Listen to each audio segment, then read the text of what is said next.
नमस्कार मित्रों, हिंदीकुंज.com में आपका स्वागत है। आज हम बात करने चल रहे हैं साराकास उपन्यास के बारे में। साराकास उपन्यास राजेंद्र यादव जी द्वारा लिखा गया एक प्रसिद्ध उपन्यास है। इस उपन्यास में शिरीष भाई एक महत्वपूर्ण पात्र हैं। वह उपन्यास में एक सरकारी कार्यालय में क्लर्क हैं। वह 150 रुपये वेतन पाते हैं, लेकिन उनमें बौद्धिकता हुए पढ़े लिखे व्यक्ति हैं। उनके संपर्क में जो कोई भी आता है उनसे प्रभावित अवश्य होता है।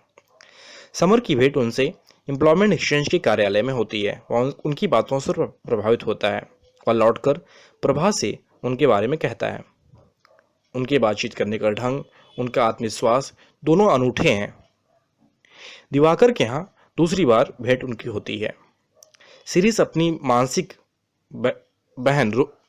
बीमार बहन का इलाज करवाने आगरा हुआ है। समर को उसकी आत्मीयता प्रभावित करती है। शिरीष अत्यंत व्यवहार कुशल व्यक्ति है जो कि यथार्थवाद पर जीता है। वह एक महान विचारक है। वह आज के नवयुवकों की तरह पुस्तकों और महापुरुषों के आदर्शों को ओढ़ता बिछाता नहीं है। वह नारी के तलाक संबंधी अधिकार का समर्थक है। वह मानता है कि नारियों को यह अधिकार न मिलने से आज उन्हें पुरुषों के अत्याचार को सहना पड़ रहा है। वह मानता है कि पुरुष जाति ने नारियों के ऊपर सदैव अत्याचार किया है। सीता और सावित्री तो हजारों साल के इतिहास से निकाले गए दो नाम हैं। क्या सीता पर पुरुष जाति ने अत्याचार नहीं किया? वह पलायनवाद का भी विरोधी है। माया के संबंध में उसके विचार सुनकर कोई भी एक बार चिंतन किए हुए नहीं रह पाएगा। वह कहता है, संसार झूठा है और आप ब्रह्म के अंश हैं, और आपके माँ बाप, भाई बहन, पत्नी, पुत्र सब माया हैं। बदले में आप उनके लिए माया हैं। इसीलिए इन सारे माया के बंधनों को तोड़ दें तो आत्मज्ञान होगा।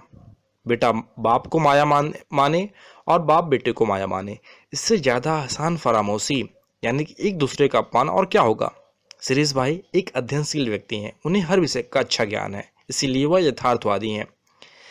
आदर्शवाद पर भाफर झाड़ने वाले नेताओं के विरुद्ध वह है कि जनता भूखी मरे, नंगी घूमे और उन्हें चाहिए अच्छे डॉक्टर, इंजीनियर चाहिए।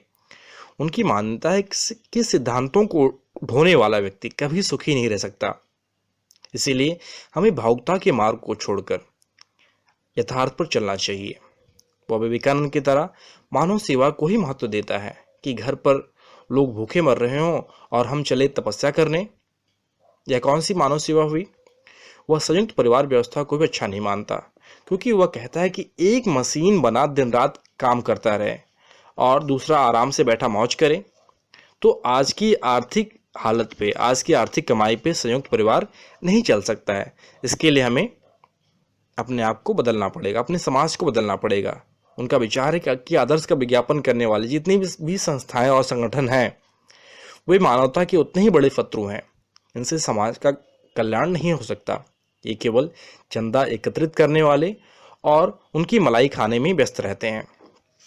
तो इस प्रकार हम देखते हैं कि शिरीष भाई जी एक व्यवहारवादी, एक व्यवहारिक अनुभव रखने वाले व्यक्ति हैं, और वे किसी भी चीज़ को पूर्ण नहीं मानते, बल्कि हर चीज़ को ठोक परख कर अध्ययनशील, विचारवादी, तर्कवादी व्यक्ति हैं। वे कहते हैं कि भाई मैं तो किसी भी चीज़ को पूर्ण नहीं मानता, हर चीज़ विकास करती है, इसीलिए पूर्ण ज्ञानी कोई नहीं होता।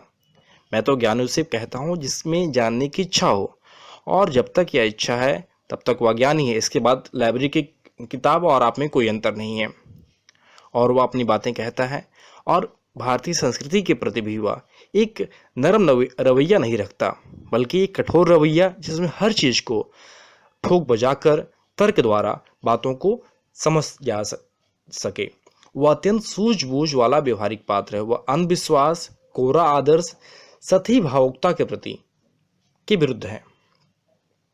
तो वह एक व्यवहारिक व्यक्ति है जो कि लेखक अपनी मान्यताएं और अपने विचार जो वह समाज को कहना चाहता है, जो पाठकों को कहना चाहता है, वह शिरीष भाई के माध्यम से अपनी बातें राजेंद्र यादव जी लोगों को कहते हैं। हम कह सकते हैं कि शिरीष भाई यथार्थवाद का पुजारी है। उसके वास्तविक विचार भले हमें पसंद ना आए, लेकिन सबसे बड़ी विशेषता है कि वह लेखक पाठकों के दिमाग को कुरेद कर रख देता है कि आदमी भूख और रोग से तड़प कर मरे और भारतीय संस्कृति मानव मात्र के कल्याण का राग अलापे, तो इसे हम ढोंग और पाखंड के सिवा कुछ नहीं कह सकते। तो इस प्रकार हम कह सकते हैं कि शिरीष भाई सारा आकाश उपन्यास के लेखक राजेंद्र यादव जी का माउथपीस है और लेखक ने अपनी बातें शिरीष भाई के माध्यम से ही पाठकों तक पहुंचाई है। धन्यवाद। दोस्तों, हिंदी कुंज चैनल को सब्सक्राइब करें और बेल आइकन को प्रेस करें।